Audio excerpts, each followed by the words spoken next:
Sim. Mas, Parreira, eu queria te fazer uma pergunta, porque eu tenho uma dúvida. E ninguém melhor do que você para falar sobre intercâmbio de técnicos. Você que rodou o planeta e com muito sucesso.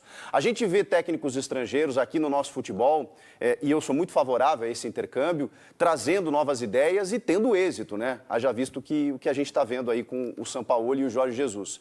Mas na Europa, especialmente, a gente tem visto outros mercados. Na Europa, as últimas tentativas, elas não deram certo, assim, o Silvinho no Lyon, antes lá o Leonardo na Inter de Milão, só uma década praticamente. Por que você acha que o técnico brasileiro não consegue mercado na Europa? É uma espécie de xenofobia ou realmente a gente está muito abaixo deles? Olha, essa pergunta já me fizeram tantas vezes e eu confesso para você que não sei te responder exatamente. É difícil, porque é muito subjetiva, ela é muito complexa. Uma vez conversando com o Leonardo, que eu respeito muito o Léo, pela experiência dele como jogador, como dirigente, como técnico no futebol brasileiro, no futebol europeu, em vários países, conversando com ele sobre esse tema. Ele falou, Renato, Léo, por que a gente não tem essa penetração, não tem esse campo, como outros treinadores têm, outras escolas? Ele falou, Parreira, eu acho que primeiro, que a gente não tinha naquela ocasião formação. A gente não formava os treinadores. Agora nós temos, através da CBF, essa formação de técnico. Segundo, o idioma. Terceiro, a cultura. Uma série de fatores. E precisava que alguém chegasse lá, impactasse, desse certo, fosse campeão europeu, campeão por uma grande equipe, num grande futebol, para que houvesse esse segmento. Por exemplo, no mundo árabe, nós tínhamos 7 países. Houve um determinado momento no Oriente Médio que dos 7, 6 equipes nacionais eram dirigidos por técnicos brasileiros. Por quê? Porque deu certo. Primeiro o Zagallo e eu chegamos lá em 76, fomos campeões do Golfo, depois eu continuei, o Kuwait foi campeão da Ásia, campeão do Golfo, foi a Olimpíada, foi a Copa do Mundo, e todo mundo seguiu a escola brasileira. Depois foi a escola francesa, a escola portuguesa, a escola espanhola, e é assim, a gente estava precisando de alguém que chegasse lá e tivesse um impacto muito grande.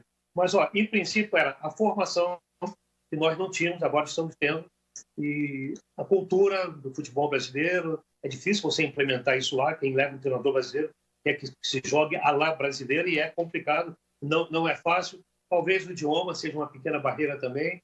E, na verdade, é que a gente não conseguiu essa penetração. Não é uma questão de qualidade, de categoria, de saber, porque eu acho que pelo nível dos treinadores brasileiros, pelo grau de treinamento que a gente tem, pelo desenvolvimento. Eu conversava muito com jogadores quando eu era técnico da seleção, em diversas oportunidades, e eu perguntava, até por curiosidade, com dúvida, eu falava muitas vezes, como é a semana de trabalho lá? Como é que o treinador faz? Nada diferente do que a gente fazia aqui.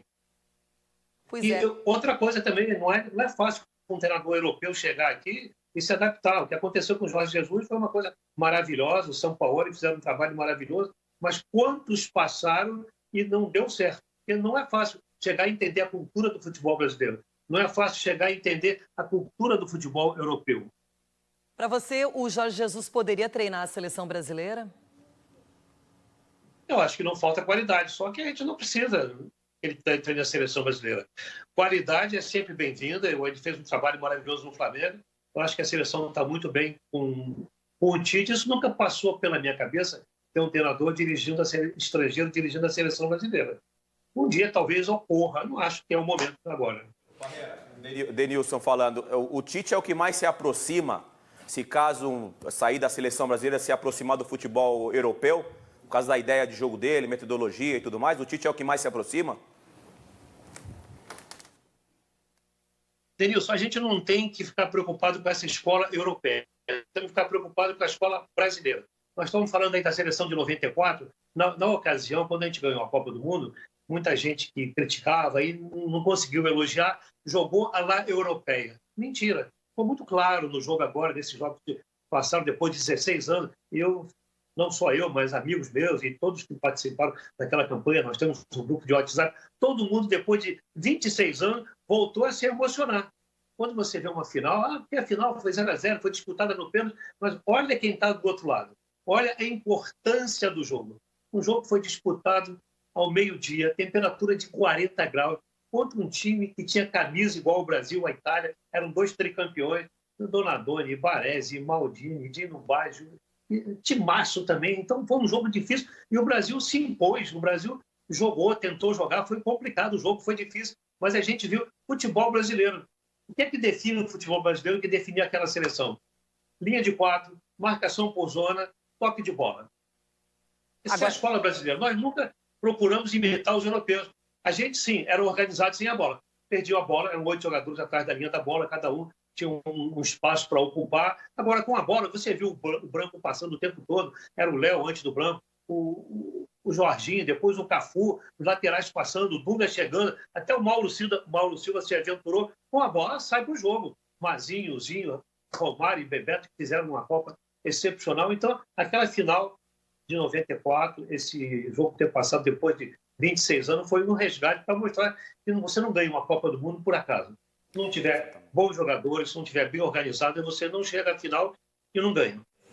Agora, quem se apresenta aqui... Eu acho que o Tite tem isso aí. Ele fez bons trabalhos. Os times do Tite, eles se defendem bem, são bem organizados.